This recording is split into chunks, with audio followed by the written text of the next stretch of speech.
আমার বর সবসময় বলবে সবজি দিয়ে একটু মাছ রান্না করো, বেশি ভালো লাগবে খেতে।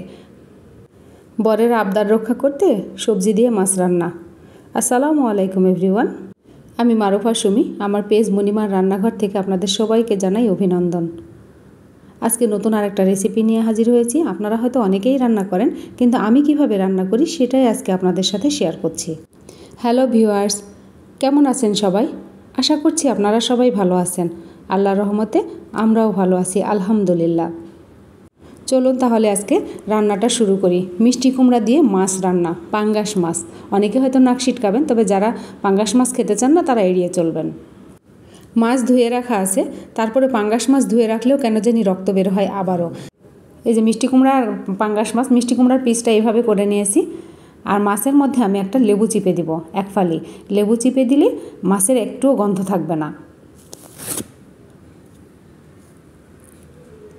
লেবু দিয়ে আমি কিছুক্ষণ ভিজিয়ে রাখবো। এটা ততক্ষণ ভিজতে থাকুক, আমি বাকি কাজগুলো সেরে নিই। পরিমাণ মতো তেল দিব। বড় সাইজের একটা পেঁয়াজ কুচি দিয়ে দিলাম। পেঁয়াজটা বাদামি রং পর্যন্ত অপেক্ষা করব। বাদামি রং হয়ে গেছে, সামান্য একটু পানি দিলাম যেন পেঁয়াজটা পুড়ে না যায়। এখন এর মধ্যে গুঁড়ামরিচ আর হলুদ দিয়ে দিলাম, তাহলে কালারটা খুব ভালো আসবে। ধনিয়া জিরা হাফ চা চামচ করে দিলাম। আর এখানে পাঁচফোড়নের গুঁড়া দিলাম সামান্য পরিমাণ। মিষ্টি কুমড়ার তরকারিতে অবশ্যই পাঁচফোড়নের গুঁড়া দিবেন, তাহলে স্বাদটা বেশি ভালো হবে। একটু নেড়ে নিয়ে পানি দিব। এবার অল্প সামান্য পানি দিয়ে মশলাটা কষাতে হবে। এবার দিলাম কাঁচামরিচ বাটা 2 চা চামচ, আদা রসুন বাটা 2 চা চামচ। মশলাটা খুব ভালো করে ভুনা করে নিব। এবার কাঁচা গন্ধ চলে যাওয়া পর্যন্ত। স্বাদ মতো লবণ দিয়ে দিলাম। মশলার ওপরে তেল চলে আসা পর্যন্ত কষাতে থাকবো। এবার মাছগুলোকে খুব ভালোভাবে পরিষ্কার করে ধুয়ে নিব। দেখুন কত রক্ত বের হয়েছে। এই যে দেখুন কি সুন্দর এখন মাছটা সাদা হয়ে গেছে। এভাবে লেবু দিয়ে ধুয়ে নেবেন, তাহলে মাছের গন্ধ থাকবে না। মশলার ওপরে তেল চলে আসছে, এবার মাছ দিয়ে দিলাম। মাছটা খুব ভালো করে কষিয়ে নিব। মাছ কষানোর সময় খেয়াল রাখতে হবে, পাঙ্গাস মাছ কিন্তু অনেক নরম থাকে, সেক্ষেত্রে খুব সাবধানে উল্টে দিতে হবে যেন ভেঙে না যায়। আবারও সামান্য পানি দিব। পানি দিয়ে মাছটা আবারও কষিয়ে নিব খুব ভালো করে। এভাবে কয়েকবার পানি দিয়ে মাছটা কষিয়ে নিতে হবে। মাছ কষানো হয়ে গেছে, এবার মাছগুলো তুলে নিব। এভাবে করলে খুব শর্টকাট হয়, ঝামেলা কম হয়। আর মিষ্টি কুমড়ার সাইজটা এরকম করে কেটে নিয়েছি আমি। এবার মিষ্টি কুমড়া দিয়ে দিলাম। মিষ্টি কুমড়াগুলো এবার আমি কষিয়ে নিব খুব ভালো করে।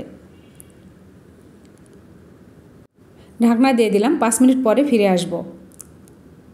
5 মিনিট পরে ঢাকনা তুলে আমি একটু নেড়ে দিব খুব ভালো করে। আবারও সামান্য পানি দেবো। এভাবে কয়েকবার পানি দিয়ে আমি কষিয়ে নিয়েছি। এবার একবারে ঝোল দিয়ে দিব। মাছ দিয়ে দিলাম। কষিয়ে রাখা মাছগুলো এর মধ্যে দিয়ে দিচ্ছি।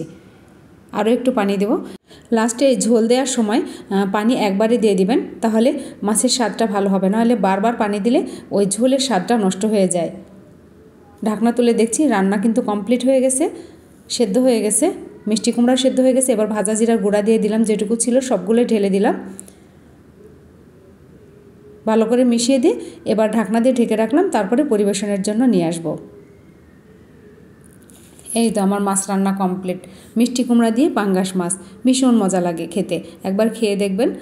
আমার এই রেসিপিটা যদি আপনাদের ভালো লেগে থাকে তাহলে ইউটিউব থেকে দেখলে সাবস্ক্রাইব করবেন, বেল আইকন টিপে রাখবেন, ফেসবুক থেকে দেখলে ফলো দিয়ে রাখবেন, তাহলে নতুন রেসিপি আপলোড করার সঙ্গে সঙ্গে আপনারা নোটিফিকেশান পেয়ে যাবেন। লাইক কমেন্ট শেয়ার করবেন ফ্রেন্ডস অ্যান্ড ফ্যামিলির মাঝে, যারা নতুন তাদের শিখতে সুবিধা হবে।